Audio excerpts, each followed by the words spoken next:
चलिए हम लोग AIIMS and objectives of teaching mathematics में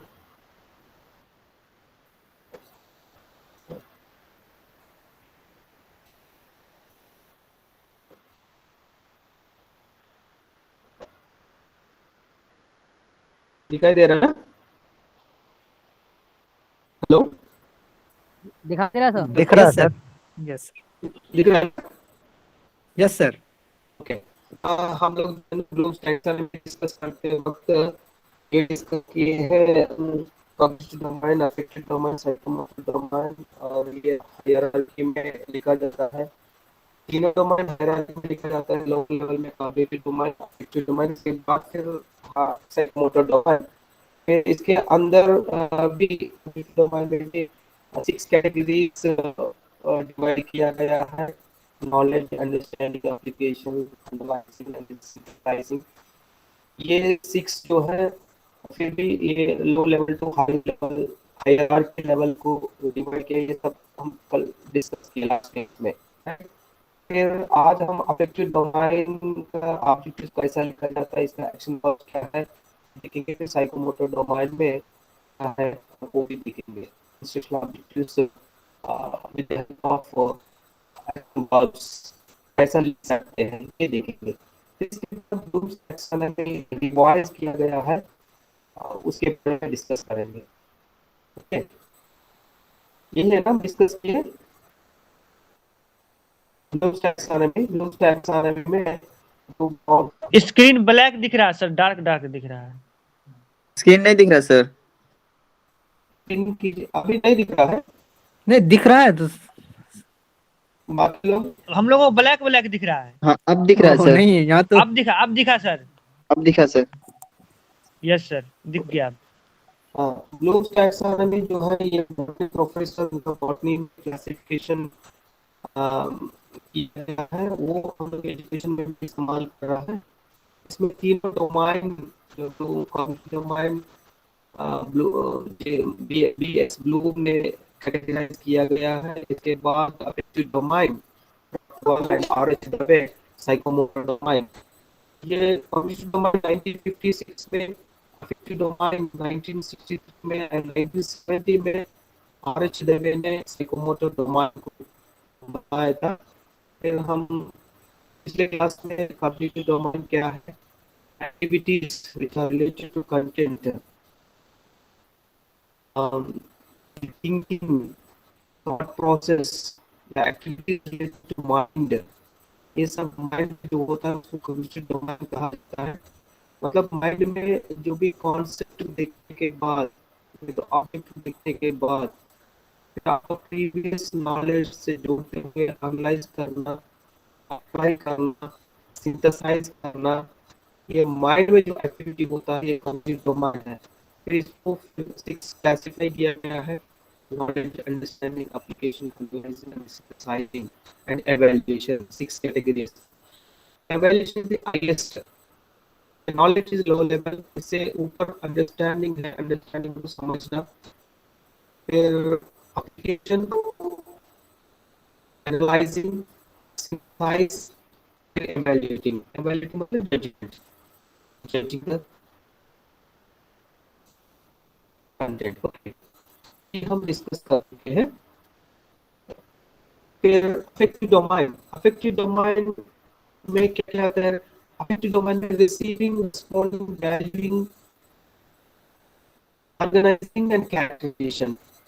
रिसीविंग जो कंटेंट को दिल से रिसीव करना, रेस्पॉन्ड करना, जो भी आप रिसीव कर रहा है कंटेंट को रेस्पॉन्ड भी करना, रेस्पॉन्ड को डिस्कस करना, आर्ग्यू करना, जवाब देना, एग्जाम्पल्स देना। सर मेरा भी स्क्रीन नहीं दिख रहा है सर।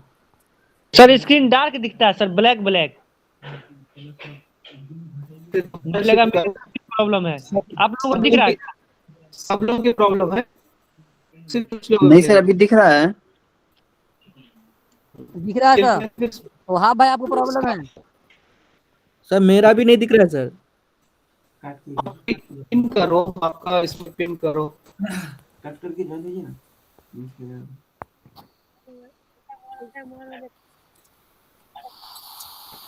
हाँ कट करके ज्वाइन कीजिए सबका प्रॉब्लम है, सबके लिए प्रॉब्लम है, कुछ लोगों के लिए। सर। मेरा मोहम्मद जफर एहसान का। मेरा भी बाकी लोग प्रॉब्लम। पिन करो भाई अब दिखा ओके अब ओके, दिखा। आप सिग्नल की तरफ आ रहे हैं। ओके, अफेक्टिव डोमेन जो है to develop positive attitude toward the concept of, आप जो भी कॉन्सेप्ट लेते हैं मैथमेटिक्स में, उसमें पॉजिटिव एटीट्यूड डेवलप करने के लिए आप जो ऑब्जेक्टिव्स लिखा जाता है वो कैसा लिखा जाता है, क्या वर्ब से हेल्प होगा अफेक्टिव डोमेन में ऑब्जेक्टिव्स लिखने के लिए, अब तो हम डिस्कस करने जा रहे हैं। To create interest among the students in learning concept of whatever concept you take, to create interest among the students in learning the concept of mathematics, the concepts of mathematics, ये affect domain में आता है। ये general objective है। फिर आपका instructional objectives ऐसे लिख सकते हैं। ओके, इसमें पॉजिटिव एटीट्यूड डेवलप करने के लिए, इंटरेस्ट डेवलप करने के लिए, बच्चों के अंदर मैथमेटिक्स सीखने के लिए, ये बच्चा दिल से कंटेंट रिसीव करेगा, फिर रेस्पॉन्ड भी करेगा और वैल्यू भी देगा। जो कंटेंट जो रिसीव कर रहा है, रेस्पॉन्ड कर, इसको वैल्यू भी देगा, ऑर्गेनाइज करेंगे सिस्टमेटिकली, इसको जो है लो कैरेक्टराइजेशन का जो है बिहेवियर बदल जाएगा। ये अफेक्टिव डोमेन में होता है।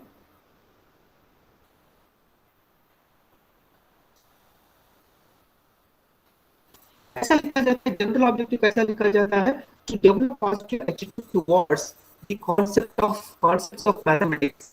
इस तरह जो भी कॉन्सेप्ट ले लेता है उसका नाम देता है। To create interest among the students in learning the concepts of mathematics. Okay, ये इंटरेस्ट एटीट्यूड डेवलप करने के लिए किस तरह हम देख सकते हैं, बच्चे के अंदर किस तरह देख सकते हैं। जैसे देखिए, एक्सेप्ट, बच्चा कंटेंट को एक्सेप्ट करना, क्लास में बैठने के लिए, सीखने के लिए पॉजिटिव एटीट्यूड से एक्सेप्ट करना, एक्सेप्ट एक्नॉलेज करना, जो भी सीख लेता है उसको एक्नॉलेज करना, अटेंड करना, फॉलो करना, लिसन सुनना। ओके, मीट, ऑब्जर्व, रिसीव, ये सब रिसीविंग क्या आता है। अगर बच्चा रिसीव कर रहा है कंटेंट, एक्सेप्ट कर रहा है, एक्नॉलेज कर रहा है, अटेंड से इन रहा है, अटेंशन अटेंड कर रहा है, अटेंशन से सुन रहा है, फॉलो कर रहा है, लिसन कर रहा है, मीट एक दूसरे से बात कर रहा है, ऑब्जेक्टिव्स जो मीट कर रहा है, ऑब्जर्व, रिसीव, ये रिसीविंग में आता है, एक्शन वर्ब्स। रिस्पॉन्ड करने के लिए अग्री करना, जो भी जनरलाइजेशन है, रिजल्ट है, उससे एग्री करना। अगर फॉल्स है तो आपने गेस किया, फिर आपने प्रूफ करने के बाद आप जो गेस किया गया है वो गलत है, तो आप जो गलत है एग्री कर रहा है। भी मतलब नेगेटिव भी रिसीव करना, रेस्पॉन्ड करना, agree, allow, answer, ask, assist, attempt, choose, communicate, comply, confirm, cooperate, demonstrate, describe, discuss, display, exhibit, follow, give, give examples। अगर आप समझ में आता है तब आप एग्जाम्पल दे सकते हैं। give, help, identify, locate, notify, obey, offer, participate, practice। आपके अंदर इंटरेस्ट रहेगा तभी पार्टिसिपेट करते हैं। प्रैक्टिस, प्रैक्टिस कर रहा है। प्रेजेंट, आप प्रेजेंट कर रहा है, प्रोजेक्ट प्रेजेंट कर रहा है, सबके सामने आपके पार्ट प्रेजेंट कर रहा है। रीड, आपका जो टाइम रीड कर रहा है, एक्सपीरियंस रीड कर रहा है, behind the syllabus, behind the topic read कर रहा है। रेस्पॉन्ड कर रहा है, रिप्लाई दे रहा है, जवाब दे रहा है। रिपोर्ट, इस तरह आप लोग रेस्पॉन्ड कर रहा है। जो समझ लेता है, जो रेस्पॉन्ड कर लेता है, जवाब देता है। वैल्यू करना, जो सीख लेता है उसको वैल्यू करना। Adopt, aid, care, complete, complaint, contribute, आप कंट्रीब्यूट करते हैं। जैसा मैथमेटिक्स जनरल आते हैं, स्कूल का, कॉलेज का मैथमेटिक्स जनरल, उसमें आप जो है मैथमेटिक्स पार्ट में आप कंट्रीब्यूट करते हैं। आपके पास इंटरेस्ट है, आप मैथमेटिक्स के ऊपर पॉजिटिव एटीट्यूड है, आप भी उसमें हिस्सा ले लेता है, आप भी नॉलेज को कंट्रीब्यूट कर लेता है, तब you are valuing your subject. Delay, आप डिले नहीं करते हैं, आप जो तुरंत कर लेता है। encourage, endorse, enforce, evaluate, expedite, foster, guide, initiate, interact, join, justify, maintain, monitor, praise, preserve, purpose, query, react, respect, respect कर लेता है। आप मैथमेटिक्स टीचर को रेस्पेक्ट कर लेता है, मैथमेटिक्स सब्जेक्ट को रेस्पेक्ट करता है, मैथमेटिशियंस को रेस्पेक्ट कर लेता है, तब जो है you are giving the value of mathematics subject. सीख, आप सीख लेता है। शेयर, एक दूसरे से शेयर कर लेता है। स्टडी, सब्सक्राइब, आप जर्नल सब्सक्राइब कर लेता है। वैल्यू थिंग्स, जो वैल्यू कंटेंट को सब्सक्राइब कर लेता है।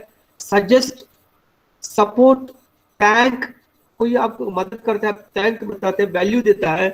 अपलोड, आपका जो नॉलेज है सोशल मीडिया में, इंटरेस्ट ग्रुप में आप अपलोड किया जाता है, अपलोड करते हैं, ये valuing, you are giving value to the subject. Next, organisation, जो भी आप वैल्यू कर लेते हैं, जो भी सीख लेता है, आप सिस्टमैटिकली ऑर्गेनाइज कर लेता है। Anticipate, collaborate, confer, consider, consult, coordinate, design, direct, establish, facilitate, investigate, lead, manage, modify, modify कर लेता है, जो भी रिजल्ट आता है रिफाइन कर लेता है, अच्छा तरह कर लेता है, मॉडिफाई किया जाता है। क्वालिफाई, स्पेसिफाई, रिसाइज, रिसाइज कर लेता है, प्रिसाइज, रिसाइज कर लेता है। वैरी, वैरी मतलब डिफरेंशिएट कर लेता है। इस तरह कंटेंट को आप ऑर्गेनाइज कर लेता है। जब आप कंटेंट को पॉजिटिव एटीट्यूड से रिसीव करके, रेस्पॉन्ड करके, वैल्यूइंग करके, फिर जो है सिस्टमैटिकली ऑर्गेनाइज कर रहा है। ऑर्गेनाइज करने के बाद कैरेक्टराइजेशन, कैरेक्टराइज, आपका बिहेवियर में चेंजेस, आपका बिहेवियर में चेंजेस दिखाई देता है, that is characterisation. Act, administrate, advance, challenge, commit, counsel, debate, defend, dispute, enhance, excuse, influence, forgive, ये सब कर, forgive, excuse, देखिए कुछ मिस्टेक होता है, excuse किया जाता है, पनिशमेंट नहीं दिया जाता है, excuse समझ लेता है, आपका कैरेक्टर है, फिर दोबारा गलती ना होने के लिए आप जो है ना सिखाते हैं, एक्सक्यूज कर लेता है। फॉरगिव, फॉरगिव किया जाता है। Motivate, negotiate, prize, promote, solve, tolerate, volunteer, इस तरह हर एक एक्शन वर्ब नहीं यूज कर सकते हैं। आपका content, nature of the content से आपका इससे कुछ एक्शन वर्ब्स ले लेके आप इंस्ट्रक्शनल ऑब्जेक्टिव्स लिखते हैं to achieve your general objective. Our ultimate aim is to achieve the educational aim. Educational aim achieve करने के लिए बच्चों के अंदर इंटरेस्ट, एटीट्यूड मेजर करने के लिए इस तरह एक्शन वर्ब का मदद लेकर जो है बच्चों के अंदर जो भी बिहेवियर चेंजेस है वो आप देख रहा है। ये नहीं कह रहा हूँ ये सबके सब यूज होगा, इसमें कुछ आपका कंटेंट नेचर से और इसमें कौन सा वर्ब यूज होता है उससे आप जो है जनरल ऑब्जेक्टिव लिख सकते हैं।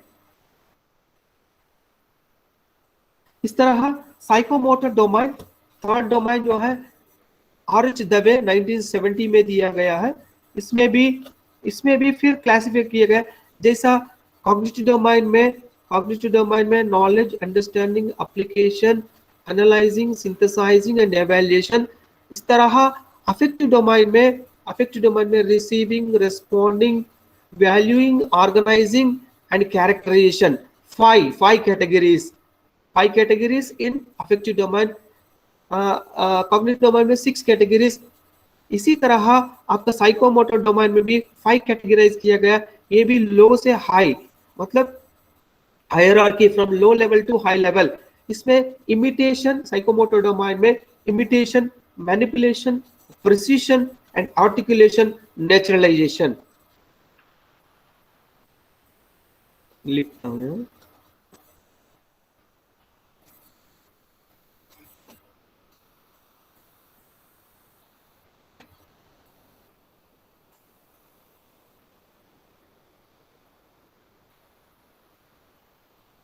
imitation, manipulation,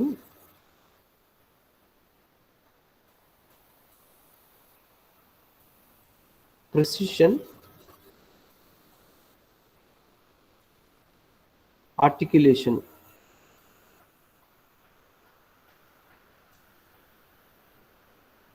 Naturalization.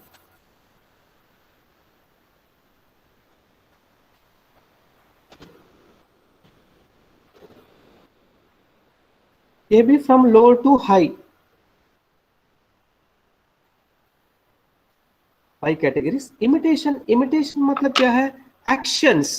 आप जो नॉलेज सीख लिया कॉग्निटिव डोमेन में, आप अफेक्टिव डोमेन में उसको पॉजिटिव एटीट्यूड से वैल्यू करते हुए, दिल से एक्सेप्ट करते हुए, आप क्या कर रहा है फाइनल में साइकोमोटर डोमेन में इसको एक्शन में ले आ रहा है, एक्शन में ले रहा है, आपका बॉडी यूज कर रहा है, इसको कहते हैं इमिटेशन। फिर मैनिपुलेशन, वेरियस मूवमेंट्स आपका चेहरा में, आपका बॉडी में, आपका जो है कंक्लूजन तरफ आने के लिए अब ड्राइंग स्किल्स, कंपटीशन स्किल्स इस तरह मैनिपुलेट कर रहा है,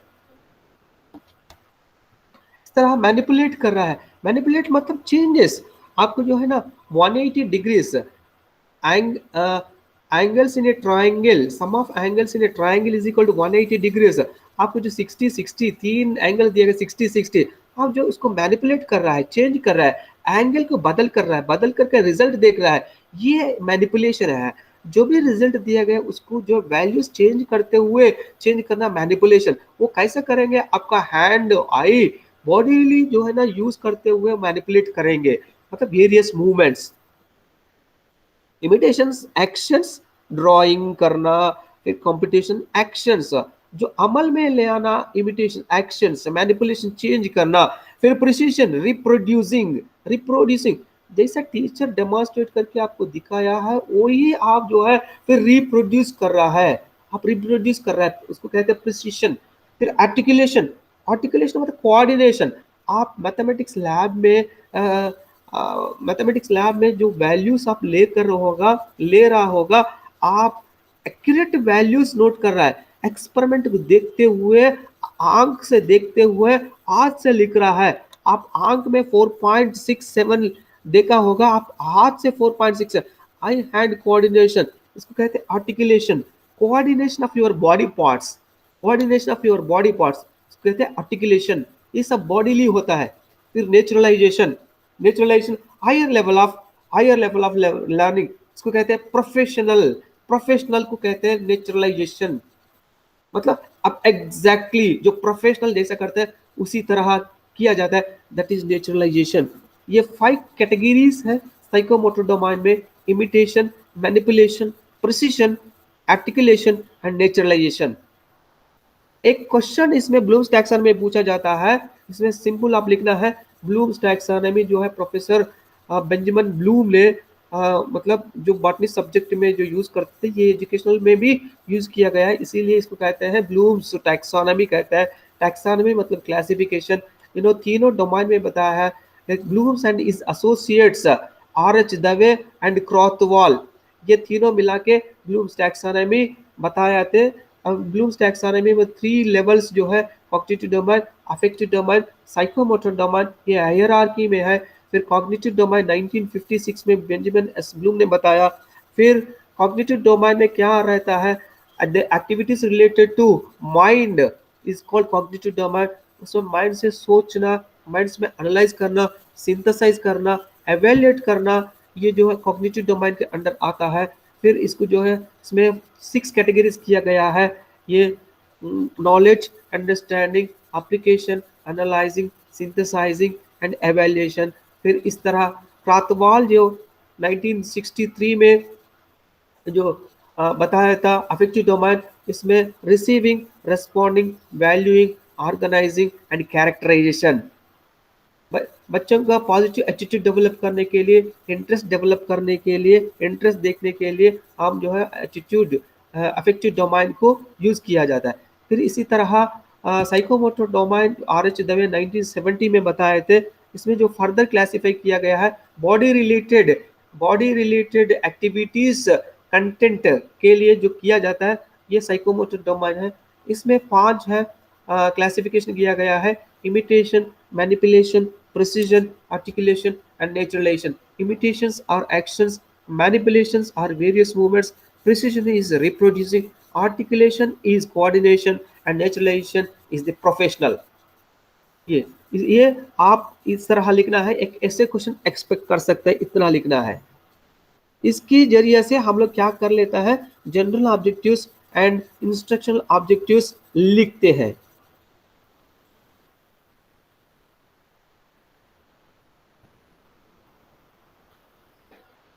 मुजफ्फर आलम, यस सर। हम लोग जो इसमें मैथमेटिशियंस जो है आपका प्रेजेंटेशन है ना, उसमें कितना लोग बचा है और हम लोग इनको असाइन किया गया है प्रेजेंट करने के लिए? सर जोहेब भाई हैं, वहाब भाई हैं। अब लोग बता दीजिए अब किसका पेंडिंग था, मैंने किसको असाइन किया गया है, कब किया है? सर अब्दुल वहाब भाई सर। अब्दुल वहाब किसको? मेरा सर मेरा ऊपर? तो हो गया है ना सर, वो मतलब शकुंतला देवी पे था तो उसमें तो हो गया है ना, है ना, क्वेश्चन बोली थी ना। नहीं, वो वहाब का हो गया। तो जोहेब भाई सर। हाँ? सर जो वो है आपका नहीं हुआ है, हिना को असर दिए ना। ए भाई, वो हो गया, शकुंतला देवी पे हो गया, तब उस रेने डेस्कार्टस किसको दिया गया है? रेने डेस्कार्टस सर उबैदुल्ला को सर। उबैदुल्ला का नहीं। हो गया। मेरा हो गया सर, मेरा जॉर्ज कंटर था। हाँ, हाँ, ओके। और किसका बचा है? सर मेरा फैजल साहब बोलिए, मेरा बचा हुआ है सर, क्या टॉपिक दिया गया है? भास्कराचार्य। बस कब करते हैं आप? कल करते हो? हाँ सर, कल करेंगे। कल कीजिए। हैं? फिर अब हाँ और सर। किसका बचा है? एहसान का हो गया है। क्या है? हाँ, सर तौसीफ तौसीफ का भी रजा, बचा हुआ है। तौसीफ रजा आपको क्या टॉपिक दिया गया है?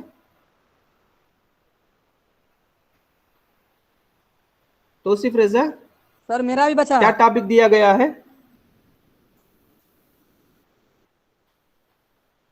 नहीं, बच्चा क्या टॉपिक दिया गया है? टॉपिक नहीं दिया? कोरिलेशन ऑफ मेडिसिन और सब्जेक्ट। हाँ? सर कोरिलेशन ऑफ मैथमेटिक्स दिए थे सर उसको। कोरिलेशन। आप परसों के लिए तैयार हो जाइए। तौसीफ रजा परसों के लिए आप तैयार हो जाइए, और मोहम्मद फाइजल आप कल के लिए तैयार हो जाइए। ओके ठीक? सर। Yes sir. देखिए, मैं समराइज करके बता रहा हूँ। ब्लूम्स टैक्सोनॉमी वेरी सिंपल है। Okay, Bloom's and his associates बताए थे 3 डोमेन से: cognitive domain, Yes, sir. Affective domain, psychomotor domain. और कॉग्निटिव डोमेन में फिर 6 क्लासिफाई किया गया है, 6 कैटेगरीज। उसमें knowledge, understanding, application, analysing, synthesising, evaluating. फिर अफेक्टिव डोमेन में receiving, responding, valuing, organising and characterisation. फिर इस तरह साइकोमोटर डोमेन में imitation, manipulation, precision, articulation and naturalisation, ये भी 5 है। ओके, ये RH दवे बताया। फिर अफेक्टिव डोमेन क्राथवाल ने बताया। फिर कॉग्निटिव डोमेन ब्लूम्स ने बताया। ये हम डिस्कस किए, राइट। फिर हम आगे बढ़ेंगे, समराइज करके बताऊंगा यहाँ।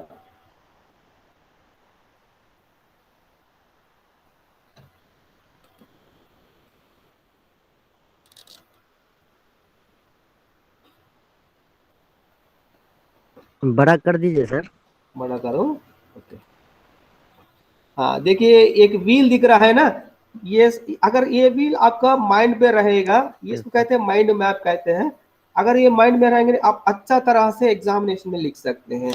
अभी तक हम जो डिस्कस किए हैं ये तीनों डोमेन्स, पहला वाला कॉग्निटिव डोमेन है, ये बेंजामिन एस ब्लूम ने बताया 1956 में। ओके, ये भी हाई लेवल से लो लेवल है। लो लेवल है कॉग्निटिव, फिर इसके बाद अफेक्टिव, फिर इसके बाद साइकोमोटर। फिर कॉग्निटिव डोमेन जो 6 कैटेगरीज में डिवाइड किया गया है, नॉलेज है, फिर कॉम्प्रहेंशन, एप्लीकेशन, एनालिसिस। सर एक क्वेश्चन है सर। हाँ सर एक क्वेश्चन है कि हाँ ये जो तीनों डोमेन है इसमें भी ऑर्डरिंग है। कॉग्निटिव हायर ऑर्डर है और उसके बाद जैसे मिडिल ऑर्डर हाँ? है, साइको ऑर्डर, लोअर ऑर्डर है, नहीं नहीं, इसमें ऑर्डर ऑर्डरिंग है है, सर क्या? कॉग्निटिव ये तो लोअर ऑर्डर है। कॉग्निटिव लोअर ऑर्डर है सर। कॉग्निटिव लो ऑर्डर है। हेलो, हाँ, अच्छा लो ऑर्डर इफेक्टिव है मिडिल जी। ऑर्डर हो गया तो सर, और हाँ हाँ, इफेक्टिव मिडिल ऑर्डर हो गया, साइकोमोटर हायर ऑर्डर हो गया सर। यस लेकिन सर यस यस। ऑर्डरिंग तो सर उसमें उसी में ऑर्डरिंग तो सर उसमें देखे थे उसके पार्ट्स में, जैसे क्या कहते हैं उसमें कॉग्निटिव में, जैसे अंडरस्टैंडिंग है, नॉलेज है, सिंथेसिस है, एनालाइजिंग हाँ, है, इसमें ना ऑर्डरिंग है सर। उसमें भी ऑर्डरिंग है, डोमाइंस में भी ऑर्डरिंग है। Okay sir, okay sir, domain में इसलिए ही पूछना था डोमाइन सर। में भी ऑर्डरिंग है, क्योंकि अगर आपका माइंड में होने के बाद अगर आप पॉजिटिव से अवेयर होकर उसी तरफ चले जाना, लीजर टाइम देना और कॉम्प्रहेंसिव करना अफेक्टिव है ना। Yes sir. अफेक्टिव थोड़ा हायर ऑर्डर है। जो भी आप नॉलेज गेन करके फिर आप मोटिवेट होके फिर एक्स्ट्रा टाइम देते हुए और एक्स्ट्रा नॉलेज सीखने के लिए अफेक्टिव डोमेन इसीलिए ऊपर है। जो भी नॉलेज सीख लेता है और आप पॉजिटिव एटीट्यूड से वैल्यू करते हुए फिर आप अमल ले आना, साइकोमोटर डोमेन है। बिहेवियर में चेंजेस लेकर आना, साइकोमोटर डोमेन। ये तीनों में भी हायरार्की है, उसके अंदर भी हायरार्की है। Right, okay, clear. Yes sir, yes sir. हाँ, देखिए आपका जो माइंड में आता है अमल लाने के लिए टाइम लगता है ना, प्रूफ करना, सबको दिखाना, जनरलाइज करना। आपका देखिए एक एक फिल्म डायरेक्टर को एक फिल्म पूरा मन में आता है, फिर व्यूअर्स को, ऑडियंस को दिखाने के लिए कितना टाइम लगेगा। इनका इनका जो लो लो ऑर्डर फिर अमल में ले आना कितना कॉम्प्लेक्सिटी है, समझ रहे हैं ना। मैथमेटिक्स भी आपका जो है आप मतलब विजुअलाइज करके दिखाना कितना कॉम्प्लेक्सिटी रहता। ओके, इस तरह कॉग्निटिव से साइकोमोटर भी हायरार्की है, उसके अंदर कैटेगरीज भी हायरार्की है। ओके, कॉग्निटिव डोमेन में नॉलेज जो है फैक्ट्स, इसमें क्या कहता है, facts, methods, concepts, principles, previously learned material जो भी है, ability to learn facts, methods, concepts, principles, previously learned material जो भी है नॉलेज है। Remembering of previous learned material, simple remember करना नॉलेज है। Okay, comprehension, grasping the meaning of the material, जो भी आप ग्रास्प किया मटेरियल को अपना वर्ड्स में बताना कॉम्प्रहेंशन है। Understanding ideas, interpretation, charts, graphs, estimate, ये कॉम्प्रहेंशन के अंडर आता। Application, ability to use learned material, आप जो भी सीख लेता है उसको यूज करना, ability to use learned material, that is application in new situation. Okay, next analysis, break down the material into parts, analyze करने के लिए break down करना, that is analysis. Synthesis, putting parts whole, and evaluation, judging the value of a thing, that is judgment. Okay, ये from low to high, low level to high level इस तरह दिया गया, low level to high level, right? फिर affective domain में receiving, responding, valuing, organisation, characterisation, ये भी लो to high. Receiving में देखिए अवेयरनेस, विलिंगनेस टू रिसीव, अगर आपके पास विलिंगनेस नहीं रहता है आप रिसीव नहीं होगा। मैं क्या करता हूँ क्लास में, वैसे तो भी क्लास रिकॉर्ड हो रहा है ना, फिर बाद में देखता हूँ। ओके, ये सब, ये अगर पॉजिटिवनेस नहीं रहता है, विलिंगनेस नहीं रहता है, फेवरेबल नहीं रहता है, फिर आप कुछ नहीं सीखेंगे। रेस्पॉन्डिंग, विलिंगनेस टू रेस्पॉन्ड, मैं जो है रेस्पॉन्ड करता हूँ। ओके, मैं जो भी मैं समझ लिया उसके ऊपर मैं बात करता हूँ, that is responding. Valuing, acceptance of a value, value देना, हर चीज को वैल्यू रहता है, हर सब्जेक्ट की वैल्यू रहता है। ओके, उसको वैल्यू देना वैल्यूइंग है। Acceptance, acceptance of a value. Commitment, commitment, अब सब्जेक्ट सीखने में लिए कमिटमेंट है। ओके, इन टाइम में कंप्लीट करना, जो भी कॉन्सेप्ट है उसके ऊपर फिर एक्स्ट्रा नॉलेज, जो एक्सट्रीनियस रीडिंग करना, कमिटमेंट है। फिर organisation, conceptualisation, organisation of value, organise systematic करना, characterisation, generalised characterisation of a value, उसी तरह बिहेव करना। जो भी आप जो भी सीख लेता है उसी तरह बिहेव करना। आपका नोटबुक क्लीन नीट है, आप डिसिप्लिन है, पंक्चुअल है, ये सब कैरेक्टराइजेशन में आता है, वैल्यूइंग देना।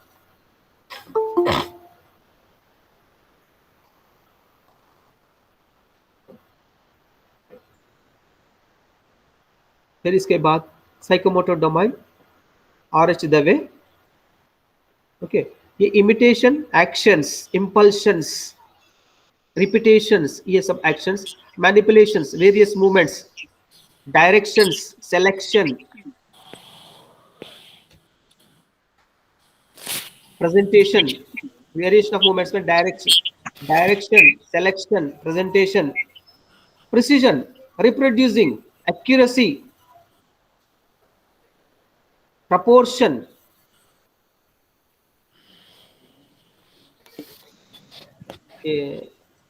एक्यूरेसी, प्रपोर्शन, यहाँ क्या लिखा है,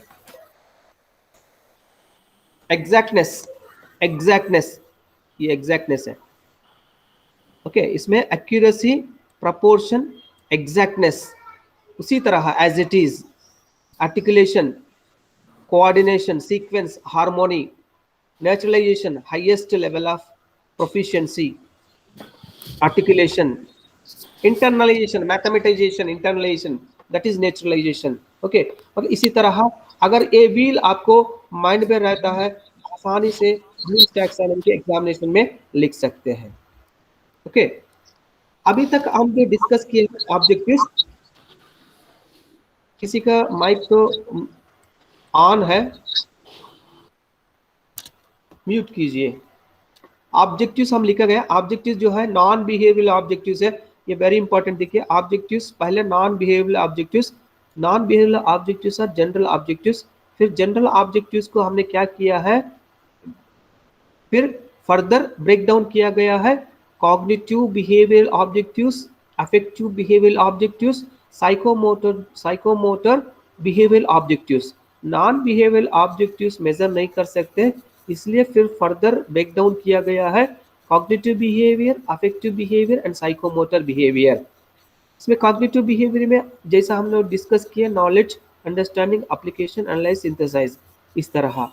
इसमें नॉलेज जो रिकॉल, रिमेंबर करना, फिर अंडरस्टैंडिंग जो समझना, डिफरेंशिएट करना, लिस्टिंग करना, फिर कॉम्प्रहेंशन में ट्रांसलेशन, इंटरप्रिटेशन, इस तरह। एप्लीकेशन, अप्लाई करना, न्यू सिचुएशन में रूल्स अप्लाई करना, मेथड अप्लाई करना, कॉन्सेप्ट को जो नया सिचुएशन में यूज करना, ये एप्लीकेशन में आता। फिर एनालिसिस, पार्ट्स डिवाइड करना, फिर सिंथेसाइज, पुट टुगेदर, एवेल्युएट, जज करना। फिर बिहेवियर, अफेक्टिव बिहेवियर में क्या है, interest, attitude, aptitude, appreciation. Okay, अगर आपके पास इंटरेस्ट रहता है फिर आप जो है सब्जेक्ट सीखने के लिए आगे बढ़ लेता है, फिर आपका लीजर टाइम यूज कर लेता है, इस तरह आपका अफेक्टिव डोमाइन जो है इसमें बच्चों के अंदर चेंजेस ला सकते हैं। फिर साइकोमोटर डोमाइन बिहेवियर का स्किल्स जो है, laboratory skills, communicative skills, communication skills, communication skills, works, study skills, ये बच्चों के अंदर स्किल्स जो है, बॉडी रिलेटेड जो भी स्किल्स है, ये साइकोमोटर डोमाइन के अंदर आता है। मतलब ये तीनों डोमाइन में चेंजेस ले आना है, उसी तरह आपका लेसन तैयार करके जाना है। उसमें आप पहले आप जो है बच्चों के अंदर क्या चेंजेस देख सकते हैं, पहले अज्यूम करके लिखा जाता है, उसको कहते हैं ऑब्जेक्टिव्स। पहले जनरल ऑब्जेक्टिव लिखना, ब्रॉडर स्टेटमेंट में लिखना है, फर्दर इसको जनरल ऑब्जेक्टिव्स को फर्दर ब्रेक डाउन कर सकते हैं सेवरल इंस्ट्रक्शनल ऑब्जेक्टिव्स लिख सकते हैं, उसी तरह जनरल ऑब्जेक्टिव होना है ब्रॉडर में। फिर इसको जो है फर्दर इंस्ट्रक्शनल ऑब्जेक्टिव्स लिखना है, cognitive behaviour, affective behaviour and psychomotor domain, ये तीनों डोमेन में चेंजेस आने के लिए कोशिश करना है, तब जो बच्चों का ऑल राउंड डेवलपमेंट होगा। Okay, clear? Yes sir, yes sir. अब फिजिकल साइंस में भी डिस्कस किया होगा, जी अभी कंपेयर कर सकते हैं, तो वहाँ का यहाँ का नॉलेज देखिए, अब कंपेयर कर सकते हैं। वहाँ अगर वहाँ कुछ कमी रहता इधर से आप उठा सकते हैं, अगर इधर कम पड़ता है उधर से आप उठा सकते हैं। कंप्लीट यूनियन कहते हैं, ए एंड ए कॉम्प्लीमेंट, लगभग हाँ? सेम ही है। तब होल होगा, एक ए यूनियन ए इंटरसेक्शन, समझ रहे हैं ना, तब जो होल होगा। Yes sir. ओके, हाँ, फिर इसके बाद जो है ना revise Bloom's taxonomy, critics and Bloom's taxonomy.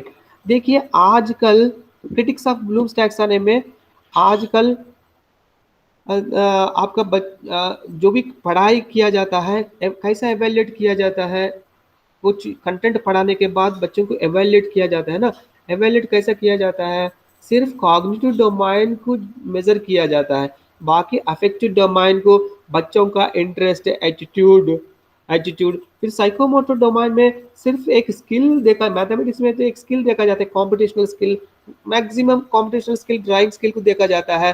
Highest priority cognitive domain को दिया गया है। ब्लूम्स टैक्सोनॉमी में highest priority is given to cognitive domain and affective domain, psychomotor completely neglected, ये क्रिटिसिज्म है। आप देख सकते हैं सिर्फ बच्चा याद करके एग्जामिनेशन लिखते हैं, ज़्यादा एनालाइज नहीं करते हैं और जस्टिफिकेशन नहीं करते हैं, ओके, इस तरह आर्ग्यूमेंट नहीं करते हैं, ये सब नहीं देखते, सिर्फ बच्चों डेफिनेशंस याद करना, फार्मूलाज को याद करना, थ्योरम को याद करना, ज़्यादा से ज़्यादा high priority is given to only cognitive domain, whereas other domains such as affective domain and psychomotor domain are completely neglected. That is the critique of Bloom's taxonomy. Okay, आप भी देख सकते हैं ज़्यादा से ज़्यादा एग्जामिनेशन में क्या किया जाता है, cognitive domain, mind related questions पूछा जाता है। ओके, आजकल सीटेट इसमें आपका यूजीसी नेट एग्जाम में भी क्या किया गया, ऑब्जेक्टिव टाइप, क्योंकि बहुत सारा पेपर्स है, बहुत सारा सब्जेक्ट्स है, क्वेश्चन पेपर सेट करना, सही टाइम पे रिजल्ट देना, हर 6 महीने को एग्ज़ाम कंडक्ट करना बहुत मुश्किल काम है। पहले क्या होता था, जब हम लोग नेट क्वालिफाई किए उस वक्त तो डिस्क्रिप्टिव भी रहता था, डिस्क्रिप्टिव मतलब सब्जेक्ट में भी डिस्क्रिप्टिव ऐसे टाइप क्वेश्चंस रहता था, वो लिखना था। उसमें बच्चों को कम्युनिकेशन स्किल्स, फिर लैंग्वेज स्किल्स, ओके, फिर बच्चों का एटीट्यूड, पर्सनालिटी उसमें चेक कर सकते हैं। वो अभी नहीं है, क्योंकि मैनुअली चेक करना पड़ता है, वो मैनुअली उतना ह्यूमन रिसोर्सेस नहीं है, उतना टाइम नहीं है, इसलिए ऑब्जेक्टिव कर दिया गया। मतलब इसका मतलब ऑब्जेक्टिव में क्या रहता है, ज़्यादा से ज़्यादा माइंड रिलेटेड रहता है, उसमें भी अफेक्टिव डोमेन, साइकोमोटर डोमेन को नेग्लेक्ट किया गया है, ये क्रिटिसिज्म है। Okay, hello, yes sir, yes sir, सुन रहे हैं सर। Yes sir. फिर इसका रिवाइज ब्लूम्स टैक्सोनॉमी, एग्जामिनेशन में ब्लूम्स टैक्सोनॉमी में पूछ सकते हैं, रिवाइज ब्लूम्स टैक्सोनॉमी भी पूछ सकते हैं, और कंपैरिजन भी पूछ सकते हैं। अभी हम डिस्कस करने जा रहे हैं revise Bloom's taxonomy. Revise Bloom's taxonomy जो है, इनका student Krathwohl and Anderson Bloom's taxonomy को रिवाइज किया गया है। आप लोग लेसन ब्लूम्स के स्टूडेंट थे, ब्लूम्स के स्टूडेंट थे जो रिवाइज्ड ब्लूम उसमें टैक्सोनॉमी दिए हैं। क्राथवाल इनका स्टूडेंट है, 2001 में रिवाइज हुआ है ये। हम लोग जो फॉलो करते हैं ना, अभी लेसन प्लान लिखते हैं, जनरल ऑब्जेक्टिव्स वगैरह लिखते हैं, यही हम फॉलो करते हैं, रिवाइज ब्लूम्स टैक्सोनॉमी को फॉलो करते हैं।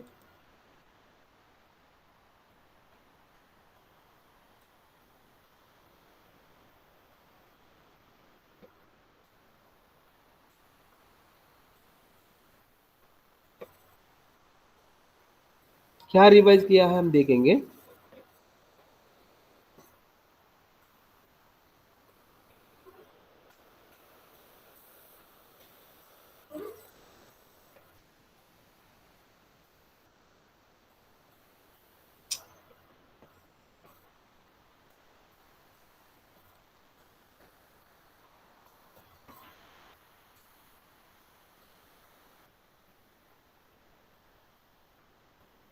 आपका इसमें देखिए मीनिंग ऑफ लर्निंग ऑब्जेक्टिव्स ये हम ऑलरेडी डिस्कस कर चुके हैं। ये सब डिस्कस करने के learning objectives are easily observable and measurable objectives are influenced by aims. We may need to state number of objectives to achieve one aim. In this sense of objectives are narrower. Objectives are bound in short and specified time. Say one teaching learn period is during teaching learning. ये सब हम discuss कर चुके हैं। Again discuss करने की जरूरत नहीं, हम डायरेक्ट यहाँ जाएंगे रिवाइज ब्लूम्स टैक्सोनॉमी।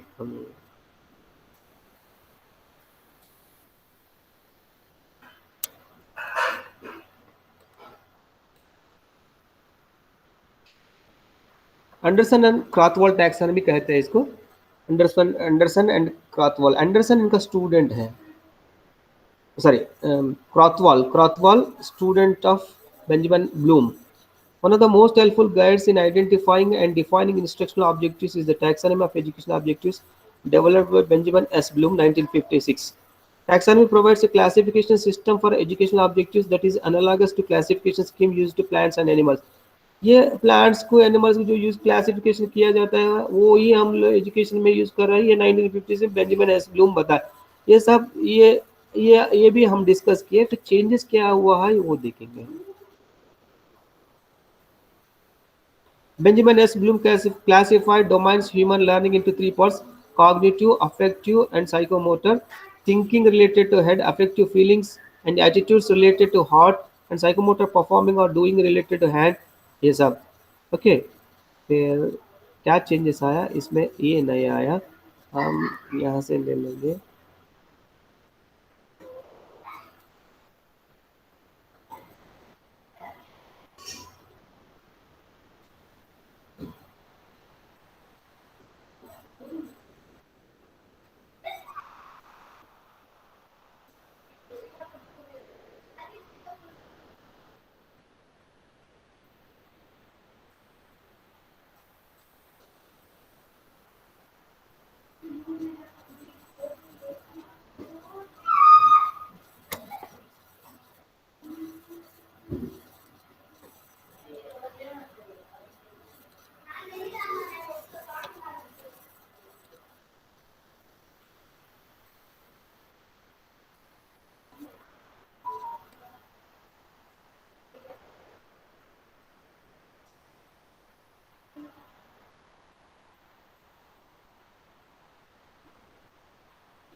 देखिए इसमें क्या किया गया है, little change in the hierarchy revise taxonomy. Bloom's taxonomy 1956 में जो कॉग्निटिव डोमेन में जो भी दिया गया है, knowledge comprehension, application, analysis, synthesis, evaluation, 1956 में ब्लूम दिया गया।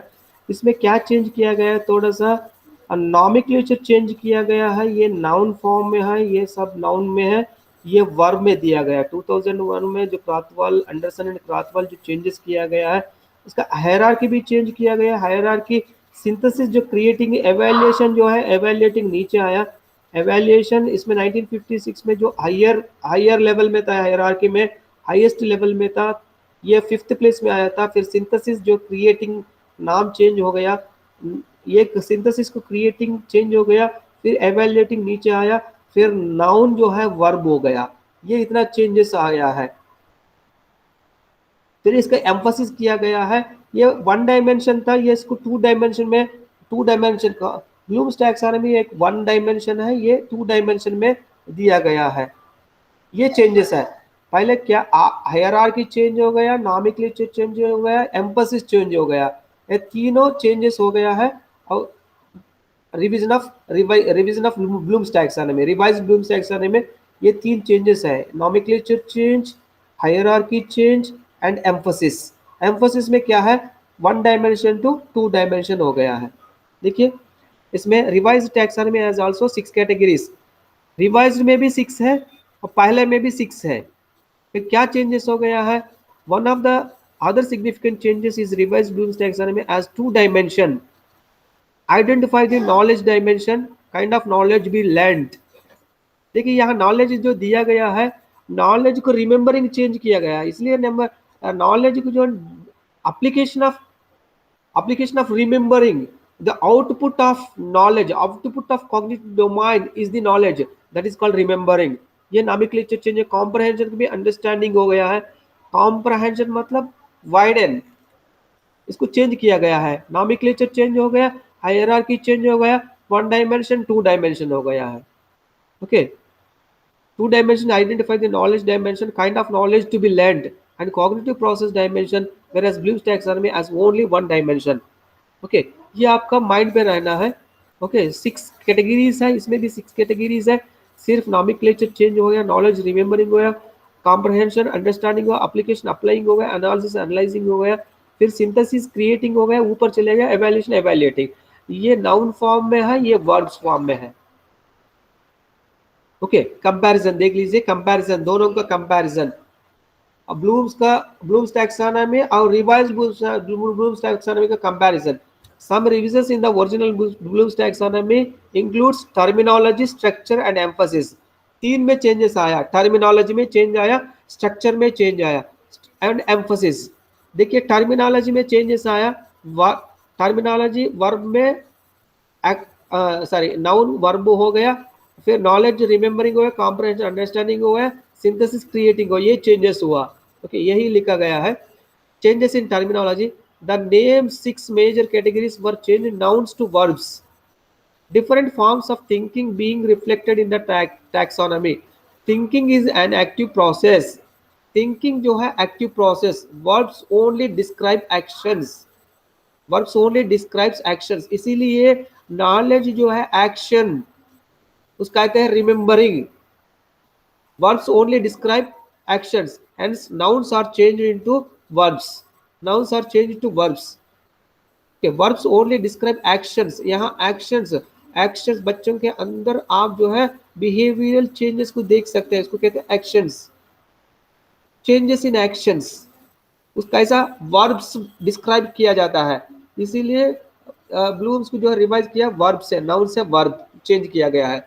The knowledge category was renamed, knowledge को चेंज किया गया है।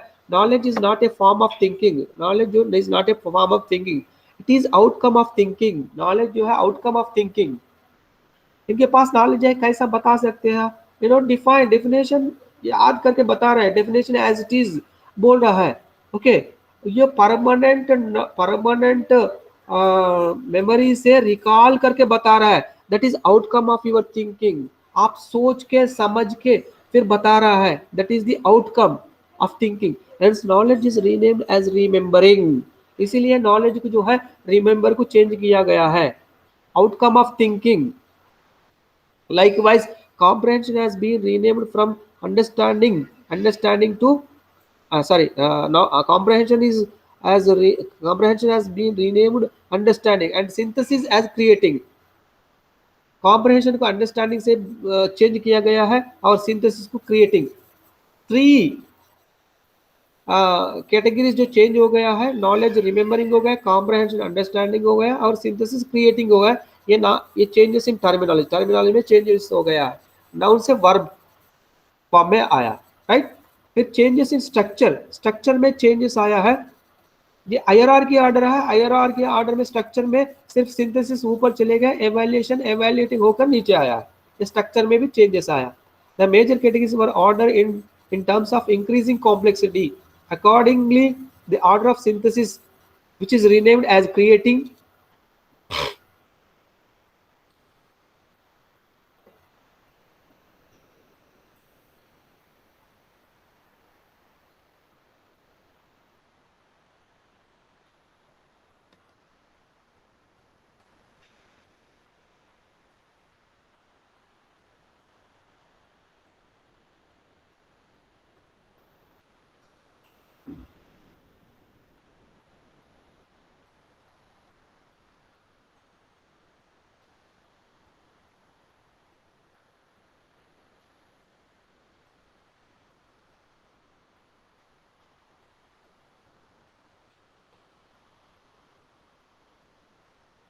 हाँ, evaluation has been interchanged, evaluation evaluating हो गया, नीचे आया. This is because of the fact that creating thinking is needed for creating, creative thinking is needed for creating. This is more complex form. देखिए, creative thinking higher order में आता है, divergent thinking है. Creative thinking is divergent thinking is more complex from thinking than critical thinking which is evaluating. Okay, further it is possible that one can critical without being creative. देखिए, one can be critical without being creative. Critical हो सकते. Creating जो है, creating is the highest, नया form में ले आना creativity है. Okay, one can critical evaluate कर सकते हैं विदाउट बीइंग क्रिएटिव. क्रिएटिव इसलिए क्रिएटिव हाईएस्ट है. The one dimensional form of the virtual taxonomy become two dimensional. यहाँ टेबल दिया गया है. ओके, इसमें factual, conceptual, procedural and metacognitive. हम लोग जो डिस्कस किए ना नेचर ऑफ मैथमेटिक्स में, factual knowledge, conceptual knowledge and procedural, nature of mathematics में डिस्कस किए.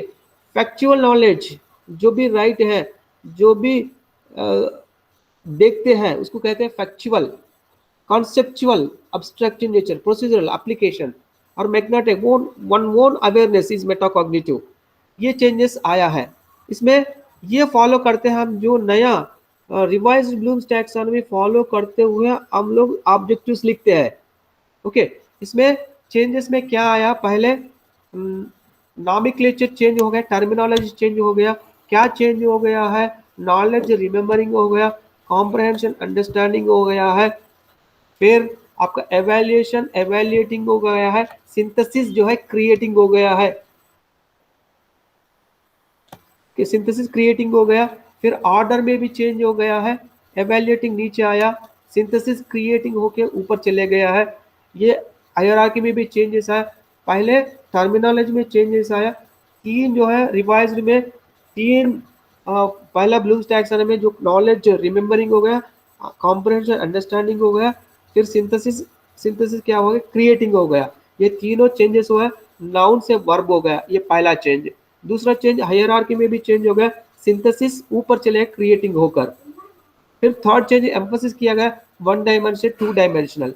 टू डायमेंशनल में क्या हो गया है, आपका हर फैक्चुअल में रिमेम्बरिंग क्या है, फैक्चुअल नॉलेज में अंडरस्टैंडिंग क्या है, फैक्चुअल नॉलेज में अप्लाइंग, फैक्चुअल नॉलेज में analysing and evaluating creating, conceptual knowledge में remembering, understanding, applying, analysing, evaluating, creating, and procedure knowledge में remembering, understanding, analysing and evaluating, creating. इस तरह मेटा नॉलेज में भी remembering, understanding, applying, analysing, evaluating and creating.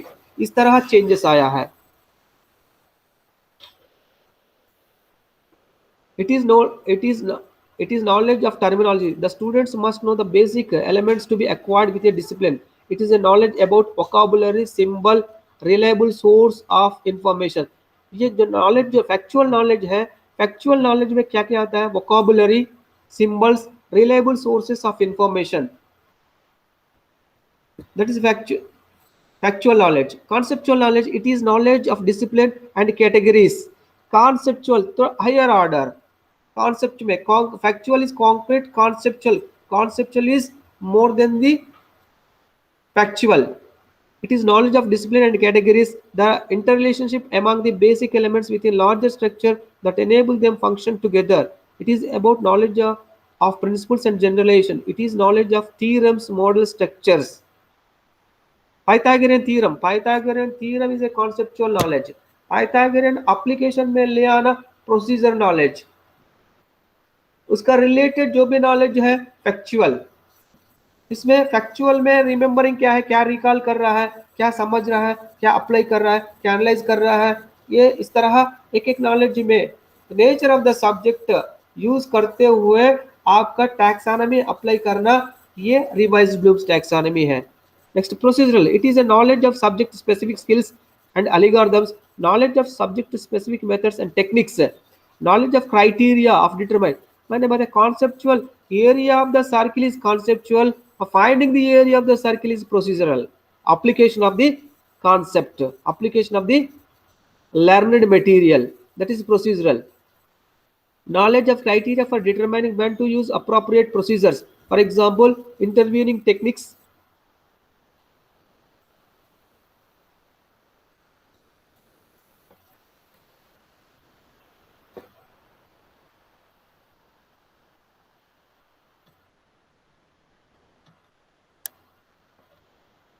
Scientific method, skills used in painting with watercolors, whole numbers, division algorithm.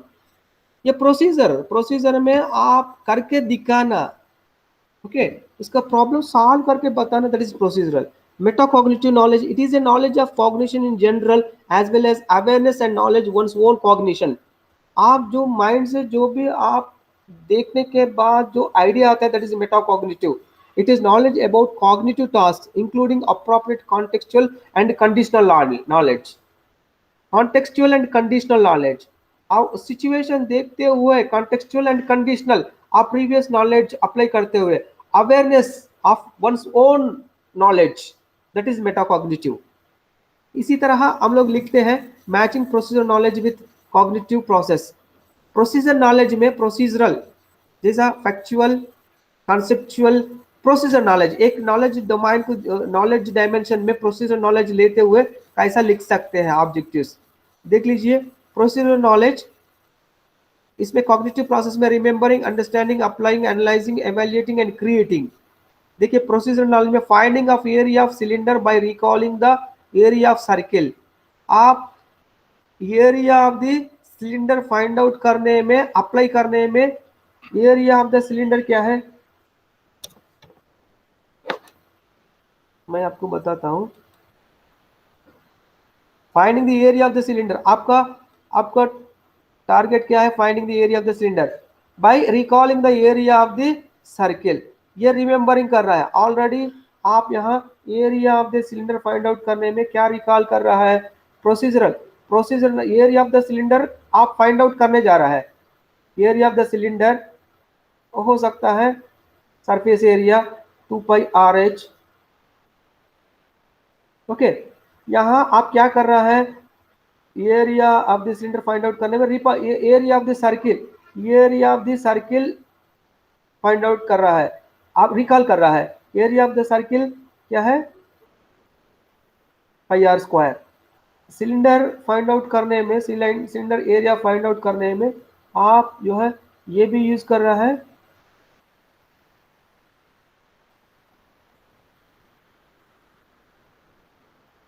Surface area 2πRH plus πr², ऊपर का और नीचे πr². अब यहाँ आप area of the circle knowledge यहाँ रिकॉल कर रहा है, रिमेंबरिंग में हो गया. Explaining how does the area of the circle will help finding the area of the cylinder. कैसा जो है ये अप्लाई कर रहा है, कैसा यूज कर रहा है, सिलेंडर एरिया फाइंड आउट करने में एरिया ऑफ द सर्किल कैसा अप्लाई कर रहा है, कैसा यूज कर रहा है. एक्सप्लेनिंग, यहाँ एक्सप्लेन कर रहा है. एक्सप्लेनिंग मतलब ये वर्ब है, verb. Explaining action verb in understanding. Explaining how does the area of the circle will help in finding the area of the cylinder. कैसा यूज हो रहा है आप बता रहे हैं यहाँ. Okay, how the rectangle paper जो है आप कैसा यूज कर रहा है सिलेंडर. ये आपका क्या हो जाएंगे, आपका सर्किल का जो राउंड ये है, ये आपका लेंथ होगा रेक्टेंगल का. ये लेंथ 2πr है, इसका जो है ब्रेड्थ क्या हो जाएगा, हाइट हो जाएगा, that is h. How the rectangle paper will converted a cylinder, relating the how rectangle shape will be used in finding the area of the cylinder. Doing the problem related to area of the cylinder, इसमें आपका 2πRH plus 2πRH plus 2πr², इसमें आप 2πr फिर h plus r, this is the area of the cylinder. आप क्या use कर रहा है, area of the rectangle, area of the circle, previous knowledge यह यूज कर रहा है. रिमेंबरिंग में याद किया गया है सर्किल का ये कैसा यूज कर रहा है, एक्सप्लेन भी कर रहा है, फिर इसमें अप्लाई कर रहा है, ये नॉलेज अप्लाई कर रहा है, फिर एनालाइजिंग कर रहा है. Doing the problems related area of the cylinder, जो भी प्रॉब्लम्स दिया गया है उसका अप्लाई कर रहा है, एनालाइज कर रहा है. फिर how these type of problems will be used in day life situation, कैसे यूज कर लेते हैं, वाटर टैंक हो जो भी है. हाँ, वाटर टैंक का एरिया और वॉल्यूम जो है, volume of the cylinder find out करने में, सिलेंडर एरिया, हाँ, ये फाइंड आउट करने में कैसे यूज कर रहा है, डे टू डे लाइफ में कैसा अप्लाई कर रहा है। By modifying the shapes of the cylinder और साइज और rectangular shape of the paper, ये क्रिएटिंग है, आप जो चेंज कर रहा है। ये साइकोमोटर डोमेन में आएंगे, मैनिपुलेशन, मैनिपुलेशन, क्रिएटिंग। इस तरह आप जो है 2 डायमेंशन में लिख रहा है, या कॉग्निटिव डोमेन, फिर ये नॉलेज डोमेन, आपका नॉलेज जो है procedural, conceptual, conceptual, metacognitive, metacognitive knowledge. ये आप ये कॉग्निटिव डोमेन्स में जो कैटेगरीज है अप्लाई करते हुए 1 डायमेंशन को 2 डायमेंशन लिख रहा है। एक एग्जांपल मैंने ये बताया, प्रोसीजरल नॉलेज को फिर कॉग्निटिव प्रोसेस में ये रिमेम्बरिंग, अंडरस्टैंडिंग अप्लाई करते हुए कैसा लिख सकते हैं। इस तरह हम 2 डायमेंशनल यूज करते हुए कैसा ऑब्जेक्टिव्स लिख सकते हैं, फिर देखेंगे नेक्स्ट क्लास में। इसमें रिवाइज्ड में 3 चेंजेस आया है। नंबर 1, टर्मिनोलॉजी में चेंजेस आया। टर्मिनोलॉजी में वर्ब से नाउन हो, नाउन से वर्ब हो गया, फिर नॉलेज रिमेम्बरिंग हो गया, कॉम्प्रहेंशन अंडरस्टैंडिंग हो गया, फिर सिंथेसाइजिंग क्रिएटिंग हो गया, फिर आपका ऑर्डर चेंज हो गया है, सिंथेसाइजिंग ऊपर चलेगा क्रिएटिंग होके, फिर एवेल्यूएशन है, एवेल्यूटिंग होते नीचे आया है, ये सेकंड चेंज है। फिर थर्ड चेंज जो है 1 डायमेंशन टू 2 डायमेंशन हो गया, एम्फोसिस, इसमें factual knowledge, procedural knowledge, conceptual knowledge, metacognitive knowledge, 1 dimension 2 dimension हो गया है। ये चेंजेस है। ये ब्लूम्स टैक्सोनॉमी स्टूडेंट्स रॉथवॉल एंडरसन 2001 में रिवाइज किया गया है। यही हम लोग फॉलो करते हैं जनरल ऑब्जेक्टिव्स लिखने में। Okay, yes hello, sir. Yes sir. समझ रहे हैं ना? जी सर। थोड़ा सा इसको हम अप्लाई करते हुए कैसा लिखा जाता है, क्या है, फिर नेक्स्ट क्लास में आप समझ में आएंगे। इसमें ज़्यादा चेंजेस नहीं, उसमें भी 6 कैटेगरीज है, इसमें भी 6 कैटेगरीज है। टर्मिनोलॉजी में चेंजेस आया, स्ट्रक्चर में चेंजेस आया, फिर एम्फोसिस में भी चेंजेस आया। एम्फोसिस में 1 डायमेंशन 2 डायमेंशन, फिर स्ट्रक्चर में एवेल्यूएशन क्या नीचे आया, सिंथेसिस नीचे था, ऊपर चले गया क्रिएटिंग। ओके, अब 3 चेंजेस हो गए। नॉलेज जो रिमेम्बरिंग हो गया है, क्योंकि आउटकम है, ये थिंकिंग का जो है आउटकम है, इसलिए इसको रिमेम्बरिंग। फिर कॉम्प्रहेंशन अंडरस्टैंडिंग हुआ, सिंथेसिस क्रिएटिंग हो गया है, ये चेंजेस है। ओके, फिर हम लोग 2 डायमेंशन में कैसा लिखा जाता है, फैक्चुअल विथ रिमेम्बरिंग अंडरस्टैंडिंग, फिर कॉन्सेप्चुअल रिमेम्बरिंग अंडरस्टैंडिंग अप्लाइंग, फिर procedural remembering understanding applying analysing creating, फिर मेटाकॉग्निटिव। इस तरह जो है हम 2 डायमेंशन में ऑब्जेक्टिव्स लिखा जाता है। ये रिवाइज ब्लूम्स टैक्सोनॉमी है। ओके, क्वेश्चन इस तरह पूछा जाता है, explain the Bloom's taxonomy in writing educational objectives. एक क्वेश्चन इस तरह आता है। फिर दूसरा आता है, compare the original Bloom's taxonomy with revised Bloom's taxonomy. इस तरह भी क्वेश्चन पूछ सकते हैं, 2 तरह पूछ सकते हैं। एक्सक्लूसिवली ब्लूम्स टैक्सोनॉमी बारे में पूछ सकते हैं, cognitive domain, affective domain, psychomotor domain, ये तीनों लिखना है ऐसे क्वेश्चन में। अगर compare with Bloom's taxonomy with revised Bloom's taxonomy. Okay, कल के लिए आप लोग जिनका प्रेजेंटेशन है वो तैयार हो जाइए। हाँ, फिर कल हम ये कंप्लीट करेंगे, फिर इससे आगे बढ़ेंगे। फिर कैसा लिखा जाता है जनरल ऑब्जेक्टिव, स्पेसिफिक ऑब्जेक्टिव, वो भी देख लेंगे। फिर इसके बाद हम क्या करेंगे, एकेडमिक स्टैंडर्ड्स डिस्कस करेंगे। सिलेबस में और क्या दिया गया है,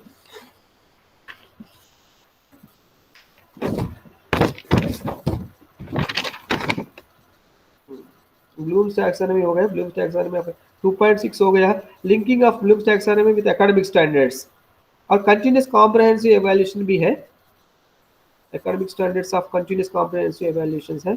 फिर writing of specific objectives and teaching points of various content areas, ये भी देखेंगे नेक्स्ट क्लास में। हाँ, 1-2 क्लासेस में आपका सेकंड यूनिट कंप्लीट हो जाएंगे, वेडनेसडे तक जो सेकंड यूनिट कंप्लीट हो जाएंगे, राइट। ओके, फिर मैं अटेंडेंस ले लेता हूँ आप लोगों को, मैनुअल भी रिकॉर्ड करना पड़ रहा है। इलेक्ट्रॉनिक में भी रहेगा फिर। आज पहला तारीख है ना फरवरी। Faizal Faizal Faizal yes sir. है, मोहम्मद फैजल, ओके। मुजफ्फर आलम, मुजफ्फर आलम, मुजफ्फर आलम है, इसमें है। इसमें जफर एहसान, यस सर, है सर। एहसान दानिश, एहसान दानिश